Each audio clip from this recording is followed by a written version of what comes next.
Directionality Part 2, even. I just realized I forgot to put my phone on low power mode, but oh well.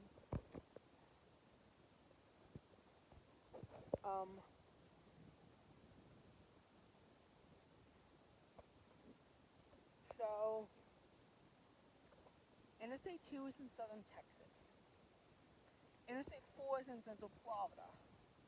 Interstate 8 is in extreme southern California and Arizona. Well, southern Arizona. I say extreme southern California because southern California can really be a lot of things. Interstate,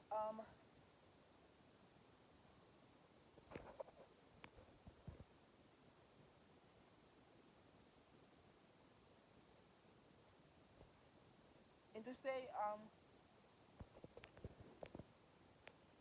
10 goes to Southern California, Southern Arizona, Southern New Mexico, and Southern is like so far that dips down to Texas and that near Texas Panhandle by El Paso.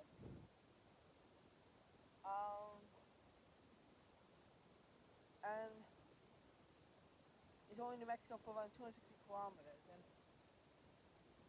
considering that I-40 is in New Mexico for 600 kilometers, which is 375 miles an hour. I must have been slightly off my calculation somehow.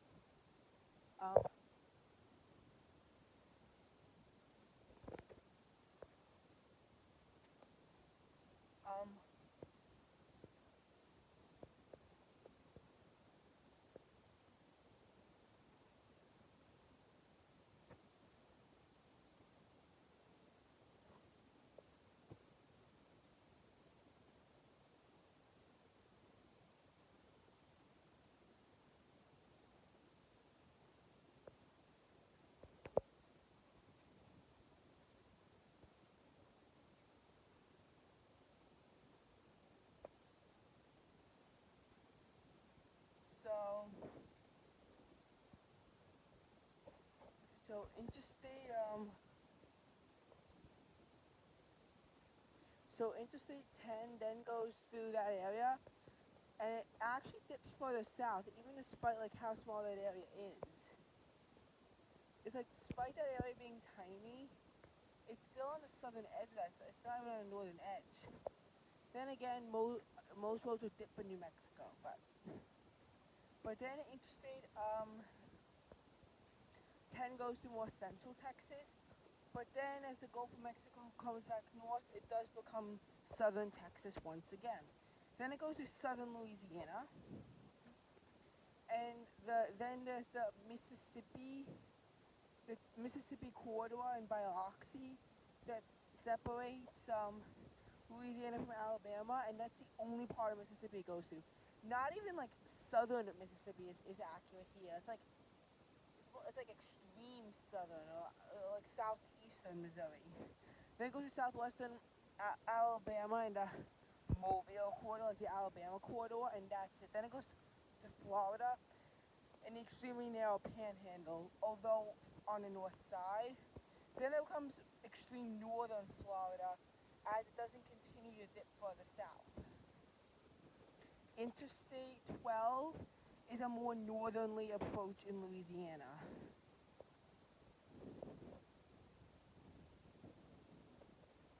Interstate 14, I believe, is still in southern Texas. Interstate 16 begins in central Georgia, but goes southeastwards. However, it actually ends in northern Georgia because that's how far South Carolina gets at a point. Interstate 20 begins in southwestern Texas, but that's southern Texas, eventually becomes northern Texas, although not the Texas Panhandle. Then it goes through extreme northern Louisiana into central Mississippi. Now, what I mean by extreme northern Louisiana is slightly different than what you might expect because like 12 goes to northern Louisiana, but it's not extreme northern because like it enters Mississippi not just at that tiny corridor. And but then in Alabama, it drifts further north because of Concord 69. So it goes from central Alabama into northern Alabama. And if not for that, it would actually end in it would actually end either in the southeastern tip of South Carolina, or more likely at the northeastern corner of Georgia, before it, like in Savannah, think about it like that. But it then goes through northern Georgia at Atlanta, and then even into central South Carolina. Interstate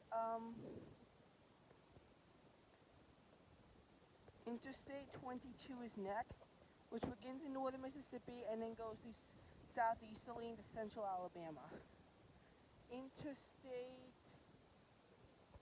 24 begins in southeastern Tennessee, but then goes through the northwestern corner of Georgia. Then it goes back in Tennessee, in central Tennessee, crossing the entire state. So by that I mean like east-west wise. Then it goes through western Kentucky and then southern Illinois. It's more of a north-south route. It also utilizes the majority of the corridor from St. Louis to Atlanta. Although you have to take I-57 and I-64 past St. Paul, Illinois, and past Chattanooga in Tennessee, you have to take I-75.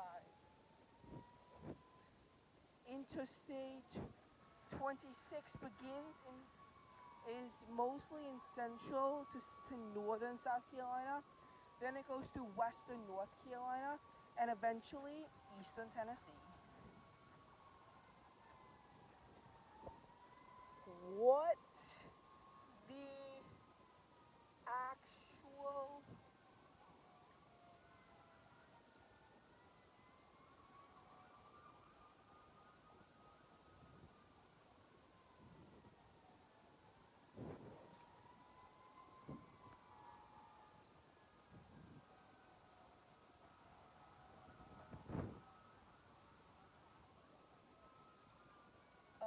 my initial plans was to actually avoid passing on this walk, but that's not happening.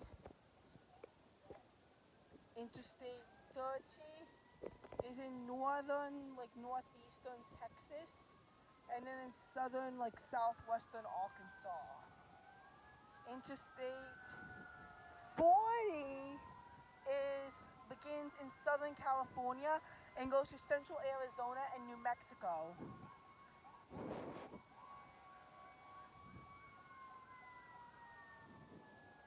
Hang on, I think I'll be able to get through. Oh, it's a parade. It's a parade, I think.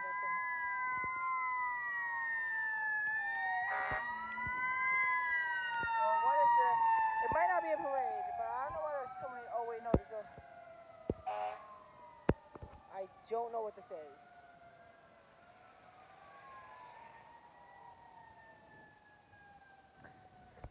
Well, that was certainly unplanned, but I'm going to continue south on Hollywood Drive. Anyway, Interstate 40 then goes through northern Texas and the Texas Panhandle, then central Oklahoma.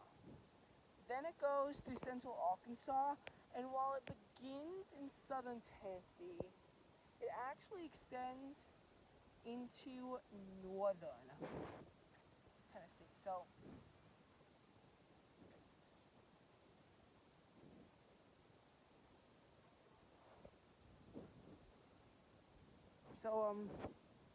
Interstate 44 begins in northern Texas, like extreme northern Texas. Then it continues further. Then it continues to central Oklahoma into northern Oklahoma, and then across Missouri. It begins in the southwestern corner, and it heads throughout central Missouri, all the way out almost the Illinois border. Interstate 64 begins in central Missouri, and then it goes through southern Illinois, southern Indiana, northern Kentucky, the heartland of central West Virginia, and then southern Virginia. What? I'm not too familiar with highway driving. I think it's a parade.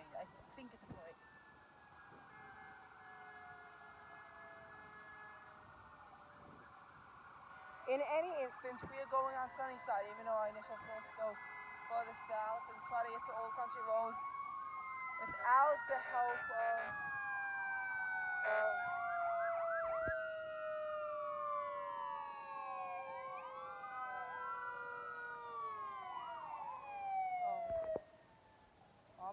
I'm gonna try to cross now because this was unintended and I kind of want to get out of here.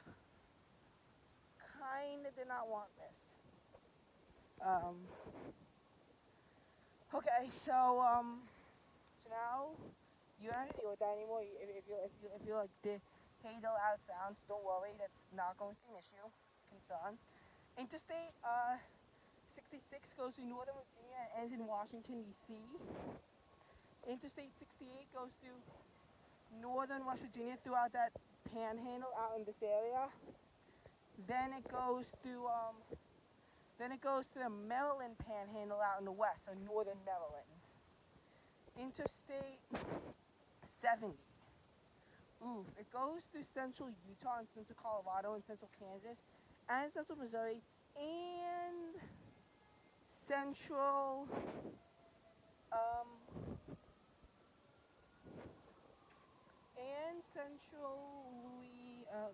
not Louisiana. And central. We're not taking. You know what we're taking, Stephen. We're going on my board. It's still so loud. Interstate 70 then goes through, I'd say, central to central southern Illinois, central Indiana, central Ohio. Then in the northern, like northwestern panhandle of West Virginia, although still relatively far south in that area. Then it goes through southern or southwestern Pennsylvania and inevitably northern Maryland. Interstate 72 is it is right briefly in Missouri. It actually spends the hardest around central Illinois. And if you're wondering, does it intersect I-74? Despite them literally being 2 miles away at points, no. I-72 actually ends in side streets in the same city that I-74 is in, and those roads do get to 74. So it's like those roads connect to 72.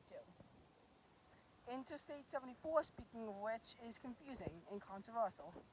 Because while it begins in Iowa, very briefly in the Quad Cities, it then goes through central Illinois and then central Indiana, but then it goes into southern Indiana. And that shift to southern Indiana and southern Ohio is actually where it ends. So while it is incorrect with 70, this isn't where it's massively out of order and massively wrong. Because in the future it's going to be expanded past I-75 in Cincinnati, all the way out, probably concurrent 73 when it gets extended. Although unlike 73, this actually has multiple segments. And it's like one of the biggest gaps. Like in the interstate highway, so like 99, this has to be extended across northern Pennsylvania. This has to be extended basically along US 2 from the North Carolina border at I-77 all the way up to I-75 in Cincinnati. And what happens is that after Cincinnati, the road will go through northern Kentucky, I believe, then into southern West Virginia, and then into the southwestern part of Virginia, and then it'll come into, I'm not taking that. And then after the southwestern part of Mississippi, Mississippi? What? And after the southwestern part of Virginia, it's currently in North Carolina, although it's mostly in central North Carolina. And that is the disputed part. And then it could potentially go into northern South Carolina, which would be really freaky. Interstate 76 exists twice. And this is where you begin to see like that bit of a split. We saw it in the first video, but only once. This actually happens more frequently. Interstate 76 exists twice. One in central Colorado, eventually into northern Colorado, and then the southwestern corner of Nebraska. And the other time, and the other one, it exists in, it begins in central Ohio, and then while it begins in central Pennsylvania, it very quickly goes from that into southern Pennsylvania. And then for a very brief time, it's actually in southwestern New Jersey, by the Philadelphia area.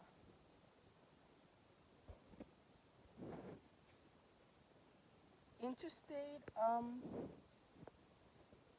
70.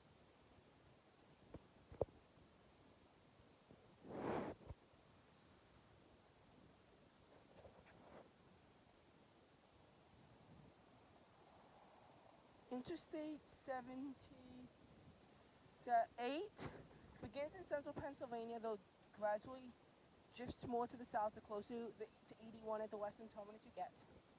Then it goes,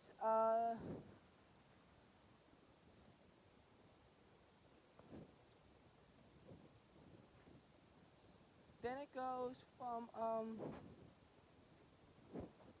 into New Jersey. And in New Jersey, it's in like the central New Jersey, maybe northern New Jersey, I'm not sure. I consider it northern New Jersey. And then it goes into the southeastern corner of New York. Like it's seen the southwestern corner, like Lower Manhattan, but when looking at a New York map, it's southeastern. Nonetheless, most roads, as we're gonna learn, come from Pennsylvania and or New Jersey into New York, although not I-80.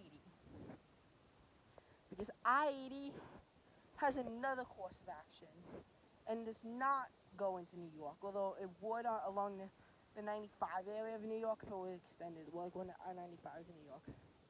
I-80 goes through Northern California. Not extreme Northern California, but Northern California nonetheless. Interstate 80, the beast, the myth, the legend that no one has ever seen before, then marches its way through northern Nevada, pushing out those interstates in central northern Utah. Then it goes through southern Wyoming, and then it goes through southern Wyoming, then it goes through central Nebraska. Remember like I-70 central Kansas, and I-40 central Oklahoma, and like I-10 kind of central Texas? Well, we seem to have a march going on. Interstate 80 then persists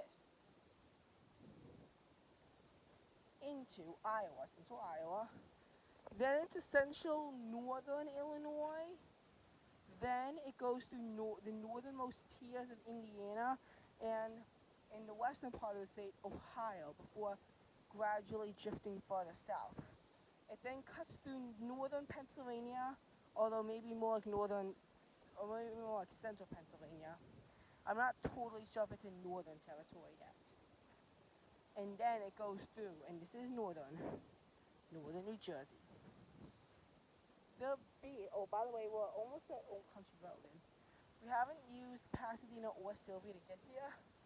I consider an A+ on how I managed to get here, even though I didn't take the most direct route. And then the beast, and then with Interstate 82. So after all this 80 hype, you're probably wondering, well, what's so special about I-82? Well, it's in southern Washington and extreme northern Oregon, but the thing is, it's like in the central part of the state, like central eastern. As in, its numbering is wrong, and I would have thought if they just used something like Interstate 13 or Interstate 11 North or something like that instead of 82, because that kind of misleads. Only the tri-city areas of Washington is it actually east-west. It goes from I-90 to I-84, and I-84 exists twice. So the first one, the western one, begins in extreme northern Oregon at the northern tier of the state, close to Washington, before ducking south into southern Iowa and then heading through western Utah. The other one begins in northern Pennsylvania and heads almost due east, cutting right above the tri-point between Pennsylvania, New York, and New Jersey, heading through southern New York into Connecticut, where it's still somewhat due east-west. But then after central Connecticut, it goes into northern Connecticut and eventually southern Massachusetts. Interstate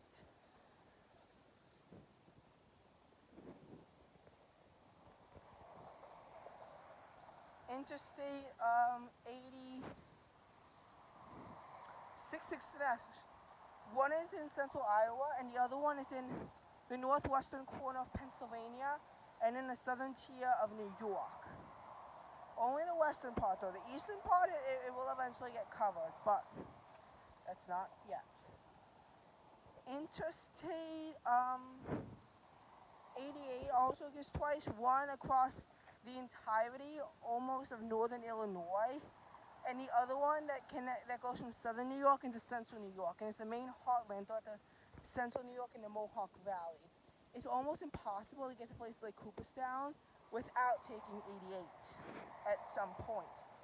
But 88 isn't like that type of road that you're meant to take the whole way, unless you really want to get from 81 to 90, which is kind of hard. It's more of a road where you just take for a couple of exits to help you persist in your travels.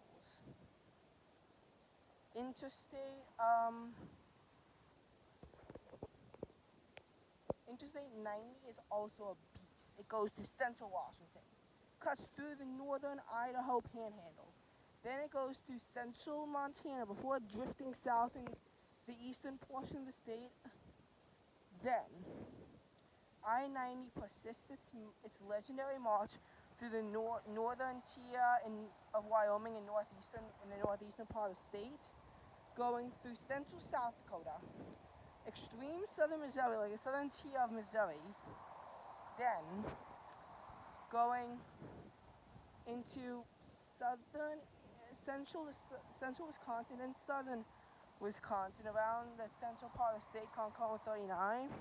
Then it goes into northern Illinois. Then it goes through northern Indiana, northern Ohio, northern Pennsylvania, like the northern parts of these states. Then while it does begin in northern New York, it actually goes more into central New York and then into central Massachusetts. Interstate 94, though, is more of a northern route, as it begins in Montana, central Montana, but then it goes to central North Dakota. Like southern North Dakota. Central southern North Dakota. Then it goes into central Minnesota. Yes, it does go into Wisconsin at a point, but the northern part of the state, until you hit, I'd say, Interstate 43, where it actually begins to dip south on the eastern Wisconsin. Then while it's signed as an east-west route in Illinois, it goes mostly north-south throughout the extreme eastern portion of the state, parallel with US Route 41. Northern Illinois, yes, more eastern Illinois. Then it goes to the northwestern corner of Indiana before southern Michigan, where 96 also is.